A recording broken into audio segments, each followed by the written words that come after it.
Les premiers huitièmes de finale, retrouvez les pronostics sur les matchs de Roland Garros de ce dimanche 1er juin. Salut à toute la team des joueurs, c'est Léo. Aujourd'hui, on se retrouve pour une nouvelle vidéo pronostic tennis. Dans cette vidéo, je vais donner mes 8 pronostics tennis sur les matchs des huitièmes de finale de Roland Garros de ce dimanche 1er juin. 4 pronostics WTA et 4 pronostics ATP, ainsi qu'un combiné à la fin de la vidéo. Avant toute chose, je vous invite à vous abonner à notre chaîne YouTube et activer la cloche si ce n'est pas encore fait pour rater aucune de nos vidéos. Mettez un like à cette vidéo et partagez-la à vos amis, ça fait toujours plaisir. Suivez-nous sur Facebook et Instagram pour manquer aucun de nos contenus. Donnez-moi en commentaire vos pronostics à vous sur les matchs de ce dimanche. Je vous invite également à rejoindre gratuitement notre canal Telegram via le lien qui est dans la description de la vidéo pour retrouver chaque jour nos pronostics NBA, football et des pronostics tennis exclusifs. Commençons directement par la WTA. Donc vu qu'on commence les huitièmes de finale, on n'aura plus que 4 matchs WTA et 4 matchs ATP ce dimanche. Donc je vais vous donner mon pronostic sur chaque match. On commence avec Paolini contre Svitolina, une affiche que l'on a déjà eue à l'Open d'Australie en début d'année. C'est Svitolina qui s'était imposée en 3-7. C'est d'ailleurs la première et la seule confrontation entre les deux. Paolini retrouve petit à petit ses repères dans ce tournoi de Roland Garros. Elle sort de 2 tours très convaincants, mais contre des adversaires largement inférieurs. Ici, contre Svitolina, ce sera autre chose car l'Ukrainienne joue un très bon tennis depuis le début de la tournée sur terre battue.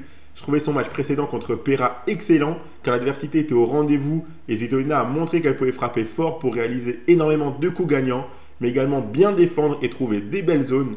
C'est exactement ce qu'elle devra faire contre une Paolini qui court partout. Les deux joueuses sont capables de s'imposer, mais j'en ai un avantage à Svitolina. Donc le fait qu'elle soit outsideuse niveau cote me permet de partir sur son set. Donc le set de Svitolina, c'est coté à 1,38. Rybakina affrontera Swiatek. On s'attendait peut-être à revoir un affrontement entre Ostapenko et Swiatek. Ce sera Rybakina qui affrontera la Polonaise. Même si le bilan n'est pas aussi sévère, ce ne sera pas un cadeau pour Swiatek non plus selon moi, car Rybakina retrouve des couleurs et de la confiance après un début d'année très compliqué. Sa victoire aux 500 de Strasbourg juste avant Roland Garros lui a fait énormément de bien et elle a réalisé qu'elle pouvait être une vraie cliente sur terre battue. Son match contre Ostapenko était très abouti du début à la fin. Même si Swiatek retrouve un petit peu de confiance depuis le début du tournoi, on l'a sorti contre Christiane que dans les moments importants, elle pouvait encore paniquer. Là où elle est le plus en danger, c'est quand son adversaire frappe fort et lui prend du temps, surtout sur son coup droit. Et Rybakina a le jeu parfait pour le faire, en particulier dans ces conditions avec du soleil et de la chaleur, avec une balle qui va vite. Il y a 6-4 pour Swiatek dans les face-à-face, mais sur terre battue, Iga n'a jamais battu Rybakina. Vu les cotes, le set de Rybakina se tente largement selon moi et a même une value sur sa victoire. Mais je reste juste sur le set de Rybakina, il est tout de même coté à 1,67. Sabalenka affrontera Anisimova. La Biélorusse montre bien son statut de favorite depuis le début du tournoi. 3 victoires en 2 sets contre des joueuses largement à sa portée. On la sent concentrée et en mission pour prendre de plus en plus de confiance et arriver prête et en forme pour les matchs plus compliqués. Anisimova réalise également un tournoi très bon et son dernier match contre Tauson était très bon. Il y a 5-2 dans les face-à-face pour Sabalenka.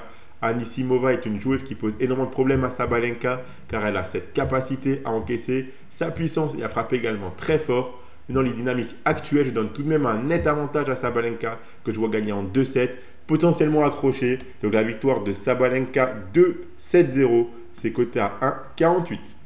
Samsonova affrontera Qin Wenzheng. La Chinoise est au rendez-vous dans ce début de tournoi. Elle n'a pas perdu de 7 pour l'instant et elle a su faire parler son expérience au tour précédent contre une Mboko qui est arrivée en pleine confiance. On se dirige potentiellement vers le quart de finale que j'avais imaginé dans ma vidéo analyse du tableau entre Sabalenka et Qin Wenzheng. Samsonova est pas mal en confiance dernièrement avec sa finale à Strasbourg et ses 3 très bons premiers tours. Mais contre Zheng, ça s'annonce plus délicat. 3-2 dans les face-à-face pour Samsonova. Mais un seul match a eu lieu sur terre battue, c'est Zheng qui l'avait remporté. Je ne pense pas que Samsonova ait les armes pour empêter Zheng à Roland Garros. Donc je suis parti sur la victoire de Qin Wenzheng, côté à 1,27. Donc voilà le premier pronostic WTA sur les matchs de ce dimanche. Je vous rappelle que si vous voulez miser sur les matchs de Roland Garros, vous pouvez le faire avec l'opérateur Unibet qui vous offre directement 10 € de free bet sans faire le moindre dépôt lors de votre inscription avec le lien qui est dans la description de la vidéo. Si vous rentrez le code promo RDJ Gold, en plus du bonus habituel de 100 €, je rappelle que les free bets sont des crédits de jeu non retirables que vous devez obligatoirement jouer.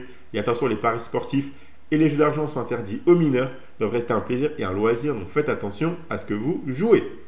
Si on passe maintenant au pronostic ATP, on aura une magnifique affiche entre Musetti et Rune. C'est le huitième de finale qu'on attendait et que j'avais donné dans ma vidéo analyse de tableau. Un choc popcorn entre un Musetti qui arrive en pleine confiance avec des excellents tournois de préparation sur terre battue et un Rune qui a tenu son rang malgré un match très difficile en 5-7 contre Alice au tour précédent. Rune a remporté les deux confrontations contre Musetti, mais aucun de ces deux matchs n'était sur terre battue ni en Grand Chelem. Honnêtement, c'est difficile de savoir qui s'imposera ici, car Musetti semble plus en confiance en ce moment, mais Rune est tout à fait capable d'élever son niveau de jeu et de battre l'Italien. Dans tous les cas, je m'attends à un gros match où les deux joueurs auront leurs moments forts et leurs moments faibles, comme c'est souvent le cas avec Rune, mais également avec Musetti. Donc je suis parti sur le plus de 3,57, coté à 1,42. Popyrin affrontera Paul. Alors ici, ces deux joueurs ont une opportunité en or de se qualifier en quart de finale de Roland Garros. Popyrin a eu un tableau à sa portée, il a montré tout son talent et son amélioration sur terre battue qui l'ont permis d'atteindre les quarts de Monte-Carlo notamment. Il n'a toujours pas perdu de set ni contre Tabilo ni contre Borges. Lors du match précédent contre Borges, il a joué 2 tie-breaks, il a su être très propre et efficace dans ses moments importants. Tommy Paul, c'est l'inverse, il n'a joué que des matchs longs depuis le début du tournoi. 4-7 contre Moller, puis il a remonté un 2-0 contre Fucsovics. Il a également eu besoin de 5-7 pour battre Khachanov. Il arrivera beaucoup plus émoussé physiquement que Popyrin. Et attention, car on a commencé à avoir des signes de fatigue, voire même de blessure chez Tommy Paul. Au physique, je donne clairement l'avantage à Popyrin, mais Paul me semble légèrement meilleur sur le papier. Dans tous les cas, si l'Américain récupère un petit peu de conditions physiques, je le vois prendre au minima un 7, car je ne pense pas que l'Australien continuera à s'imposer 3-0 à chaque fois. Donc je suis parti sur le plus de 3,57 qui est coté à 1,38. Shelton affrontera Alcaraz. L'Espagnol s'est fait un petit peu peur contre Dzumhur. Après 2 premiers sets à sens unique, et alors qu'on ne voyait pas comment Dzumhur pouvait l'inquiéter, Alcaraz a commencé à vouloir trop faire le show. Il a complètement déjoué. Il s'est donc embarqué dans un 4e set bêtement après avoir perdu le 3e. Il était même breaké au début du 4e. Il a su se remobiliser pour s'éviter un 5e set qui aurait pu être dangereux. Je ne pense pas que cette déconcentration ait plu à Juan Carlos Ferrero. J'attends donc avoir un Alcaraz concentré du début à la fin cette fois-ci, car il sait l'importance de s'économiser physiquement dans un grand chelem. Shelton a profité du forfait de Gaston, il a ensuite fait parler son statut pour s'imposer en 3-7 contre Gigante. On sait que dans ces conditions, son service et sa grosse frappe de balle peuvent faire très mal car la terre battue est rapide. Au moment où je tourne cette vidéo, je ne connais pas encore le programme de la journée, mais je pense que ce match sera en night session. Et si c'est le cas, ça avantagera grandement Alcaraz, car de nuit, la puissance de Shelton sera réduite car la balle avancera moins vite. Dans tous les cas, Alcaraz a beaucoup plus de repères sur terre battue et à Roland Garros que l'Américain. S'il arrive à renvoyer les services et à lancer l'échange, il peut le faire craquer en le faisant bouger sur le court, car Shelton n'est vraiment pas à l'aise sur les déplacements sur cette surface. Normalement, Alcaraz a tout ce qu'il faut pour s'imposer en 3-7. Donc la victoire 3-7-0 d'Alcaraz, c'est coté à 1,48. On finit avec Tiafoe contre Altmaier. Le niveau proposé par Tiafoe dans ce Roland Garros est vraiment impressionnant. 3-7 contre Safiuline, 3-7 contre Carreño Busta, puis 3-7 contre Korda, alors qu'il n'arrivait pas du tout en confiance. Après, on sait que sur terre battue, il est capable de bien jouer, surtout dans ces conditions où son service et son coup droit peuvent faire très mal. Mais de là à ne pas perdre de 7 en 3 matchs, c'est vraiment fort. Altmaier est également impressionnant avec une victoire en 4-7 contre Fritz, puis 4-7 contre Kopriva et 4-7 contre Medjedovic. Il ne faut pas le sous-estimer non plus, car on voit que sur terre battue, il est capable de très bien jouer. C'est une très belle opportunité pour les deux joueurs d'atteindre un quart de finale à Roland Garros, car sur le papier, les deux joueurs ont toutes leurs chances. Tiafoe a remporté les deux face-à-face, le premier à l'Open d'Australie 2023 en 4-7, le deuxième à Rome en 2023 en 3-7.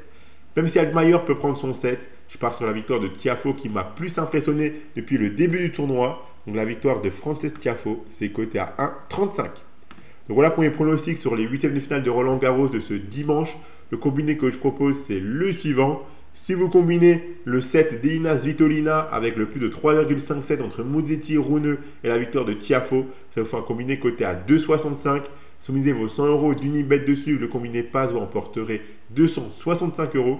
Et je vous rappelle que si vous inscrivez chez Unibet avec le lien qui est dans la description de la vidéo, vous entrez le code promo RDJGold, vous recevrez directement 10 € de free bet sans faire le moindre dépôt, en plus du bonus habituel de 100 €.